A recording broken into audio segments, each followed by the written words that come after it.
ආයුබෝවන් තිරුවන් සරණයි ඔබ සැමට. අද අපි කතා කරන්නේ බොහෝ දෙනෙක් අහන ඒ වගේම බොහෝ දෙනෙක් වරද්දා ගන්නා මාතෘකාවක් ගැන. ඒ තමයි වාස්තු විද්‍යාව. ඔබ දන්නවාද සමහර නිවෙස් වලට ගියාම අපිට පුදුම සැනසීමක් දැනෙනවා. හැබැයි තවත් සමහර නිවෙස් වලට ගියාම නිකම්ම හිතට බරක්, අසන්සුන්කමක් දැනෙනවා. එයි මෙහෙම වෙන්නේ. මේකට හේතුව තමයි ඒ අවකාශයන් තුල පවතින ශක්ති ගලා යාම. අපේ පැරණි ඍෂිවරුන් මේ විශ්ව ශක්තිය නිවසක් තුලට ගලපා ගන්න ආකාරය ඉගෙනුවා.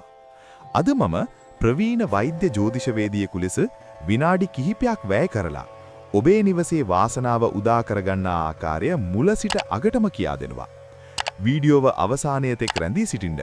මොකද අවසානයේ මම ඔබට පවසනවා කිසිදු කඩාබිඳ දෙමීමකින් තොරව වාස්තු දෝෂ මගහරවා ගන්නා රහස් පිළියම් කිහිපයක්. පින්වත්නි, වාස්තු විද්‍යාව කියන්නේ හුදෙක් ගොඩනැගිලි ශිල්පයක් නෙවෙයි.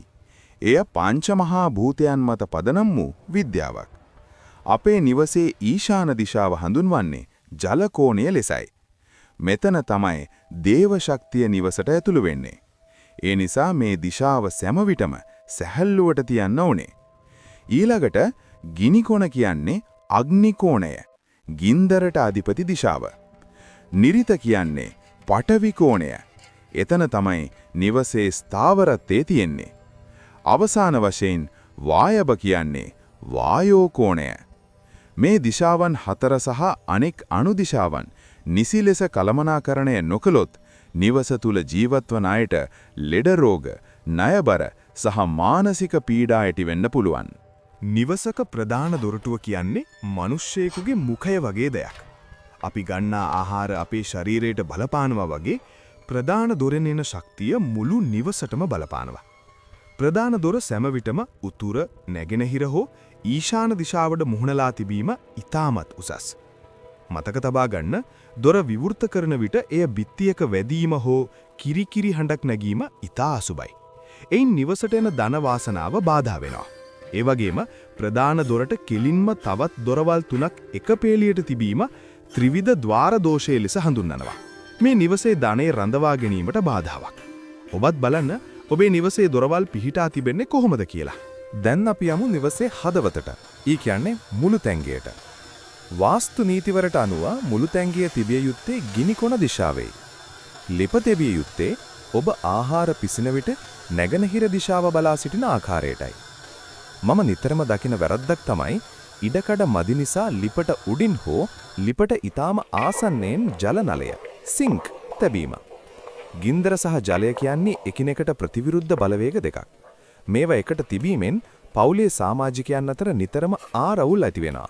ඒ නිසා අවම වශයෙන් අඩි 2කවත් පරතරයක් මේ දෙක අතර තබා ගන්න. ඔබේ නිදන කාමරය ඔබේ සැනසීම තීරණය කරනවා. නිවසේ ප්‍රධානියාගේ කාමරය නිරිත දිශාවේ තිබීමෙන් ඔහුට පවුල තුල ගෞරවය සහ ස්ථාවරත්වය ලැබෙනවා. නිදා ගන්නා විට හිස දකුණු දිශාවට දමා නිදා ගැනීමෙන් පෘථිවියේ චුම්බක ශක්තිය සමග ඔබේ ශරීරය බද්ධ වී සුවබර නිින්දක් ලැබෙනවා. ඒ වගේම නිවසේ මධ්‍ය ලක්ෂ්‍ය හෙවත් බ්‍රහ්මපාදය ගැන අවධානය යොමු කරන්න. නිවස මැද බරබඩු තැබීම, බිත්ති ඉදිකිරීම හෝ වැසිකිලි පද්ධති ඉදිකිරීම ඉතාමත් භයානකයි. නිවස මැද සෑම විටම හිස්ව සහ පිරිසිදුව තැබීමෙන් මුළු නිවසටම ජීව ශක්තිය ගලා යනවා. සමහර විට ඔබ දැන් ඉන්නේ හදපු නිවසක වෙන්න පුළුවන්. දෝෂ තිබුණ කියලා නිවස කඩන්න බැහැනේ.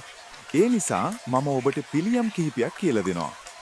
නිවසේ ඊශාන්‍ය දිශාවේ කුඩා පැලයක් හෝ ජලය පිර වූ වීදුරු බඳුනක් තබන්න.